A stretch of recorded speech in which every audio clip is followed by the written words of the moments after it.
slow ka mo. Okay? Ano kayo kung slow ka na animals? Fast? First. Ano yun? Ano yun? Ganon?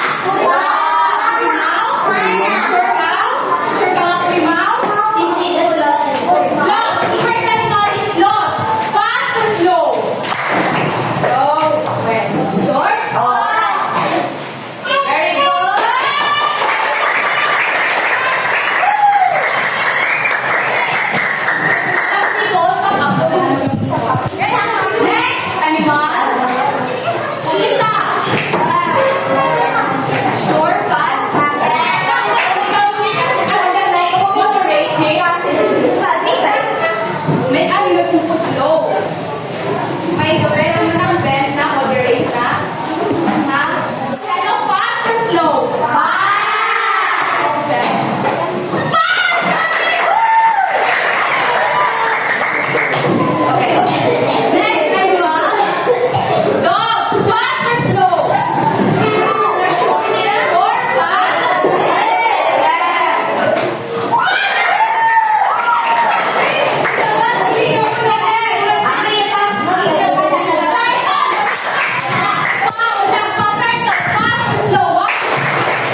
Okay, pag di pa patulan, ang pagsuyong nagkulang, tayo sa tilagat kanluran. Ako rin mga kata, hindi mo pala? May mga ex na kabuk.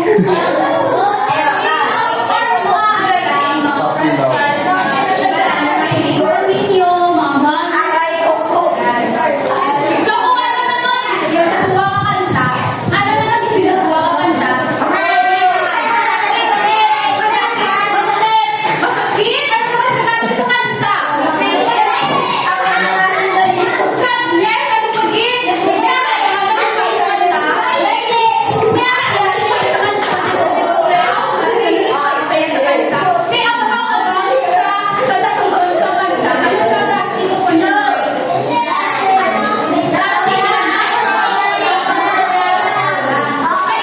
Katinay, ibig sabihin, no problem, ka-broken.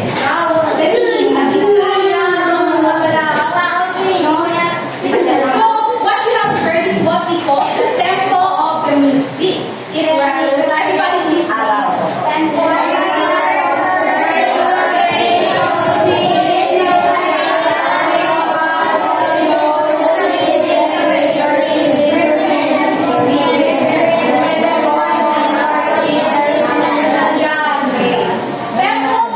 markers. In other terms, ako ni ang sadasigot sa isa ka kanta. Okay? Tempo in English, it refers to the speed of music. It's either slow, moderate, or fast. Di kung tama ka dasig na, syempre fast na. Kung tama ka hinay, very slow na.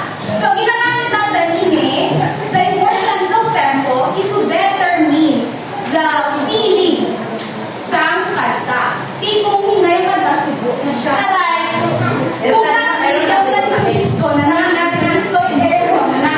That is the importance of music to determine the emotions, the feelings, and the speed of the music. So again, what is tempo? Raise your hands. Pag-ulag yung man.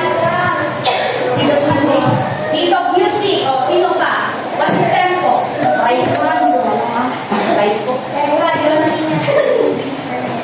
Measures in beats per minute. When we say beats per minute, ano ni ang beat sa isa ka minuto? Kailangan 8 seconds o 1 minute? 60. So sa 60 seconds, let's say sa isa ka kanta, may 120 beats per minute. So sa 60 seconds, dapat maka 120 ka beats na mo yung amo na beats per minute. Amo na ginagamit ha? Para ma-determine if slow or fast ang song. And the first tempo marking is largo. It is measured 40 or 50 beats per minute. So, in 60 seconds or 1 minute, 40 lang or 60 lang ka, so hinay-hinay ka siya. Another example of largo or the very slow,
Kami yung isa ko. Release ko na sa akin. Wala!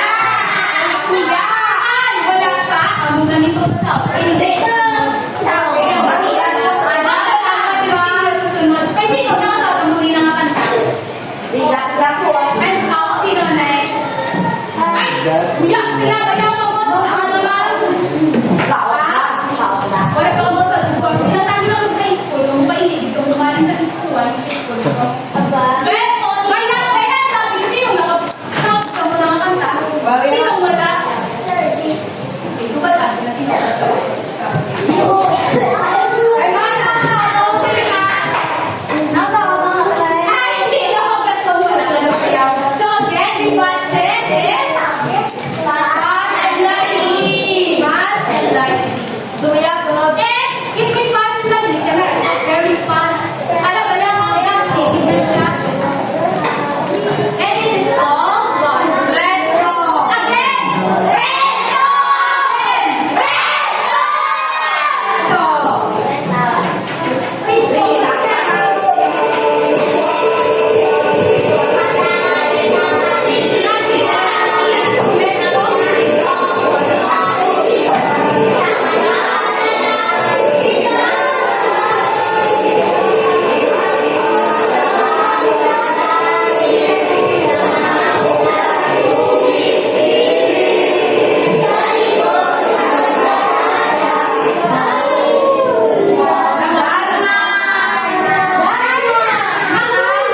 fast. At kung mabalikan nyo, ang iya-instrumental, tama, kadasi. Isa sa dapat to, ang pagid, ano yung kawas na, kapag mo pagid sa instrument, para managas mo ang muna pagid sa kanta. And if may very fast kita, sorry, if we gradually become slow kita, gradually becoming fast. Ano? Gradually becoming fast. Gradually becoming fast. And it is called acelerando. It is gradually becoming fast. It means alis sa slow, nag-fast siya. Pagkaila sa aton, retardando or gradually becoming slow from moderate to slow. And then sa acelerando from slow to fast. Example is illegal bingo by Razorheads.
Agawin to?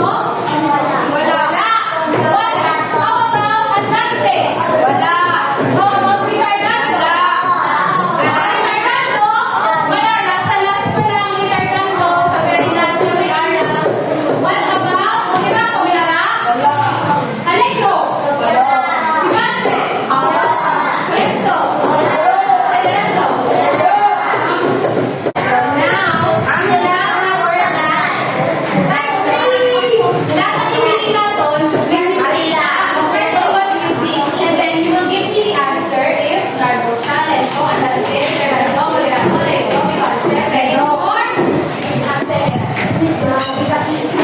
First music, kapag kami manigina, kung magsalat kami sa bago yung ambos na lang.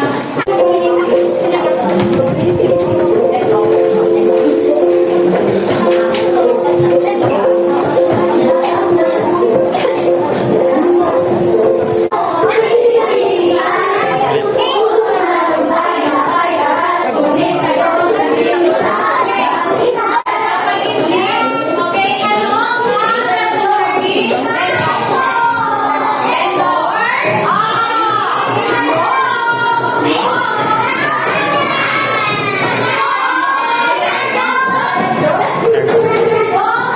Fernando, ano ang answers?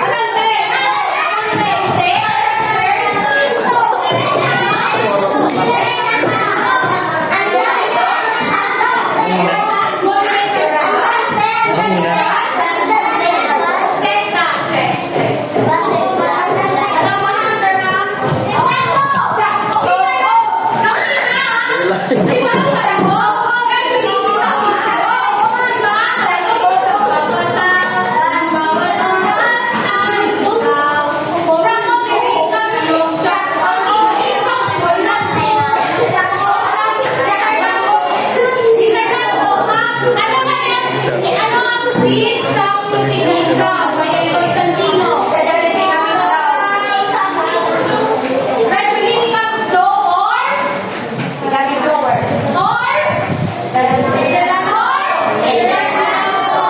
Retardando again. Bakit yung vote na lang yung sound ko, nakita ko kung inas. Turn up.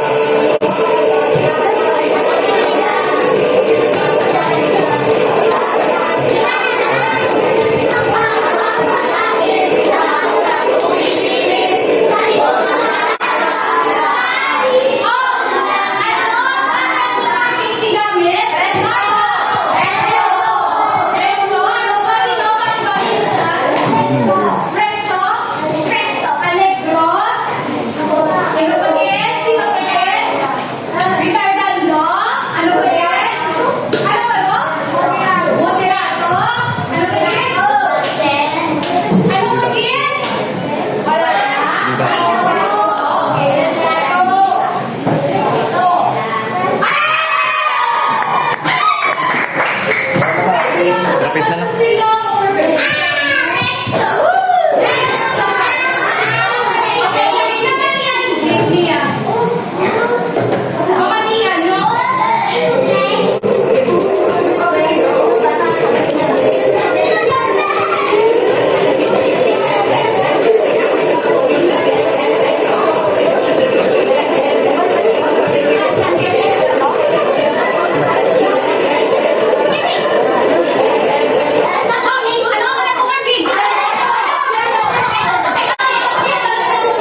becomes slow. Kapasuko na siya, hindi siya go. Mali sa ganito, basta sa ganito, basta sa ganito lang, ang Alexander ko, anong largo? Go. How about budget? Alam mo kanila sa ano mikro? Wala. How about acelerando? How about talegro? How about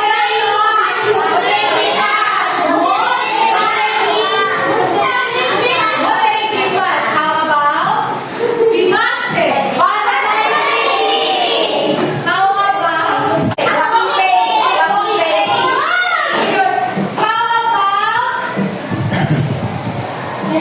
Allegro?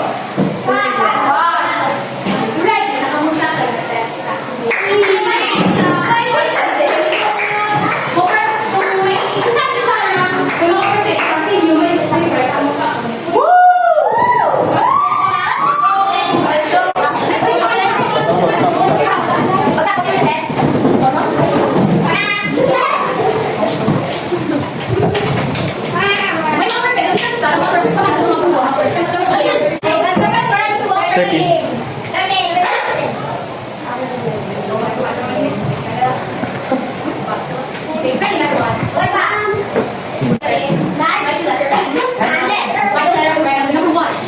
This is a tempo mark which means very fast. Okay na? Okay, number two, tapos na? Number two, a tempo mark which means gradually becomes slow. From moderate to inay. Okay, next. Tapos na? Tempo mark which means gradually fast. Na na! Okay, okay. Tapos na?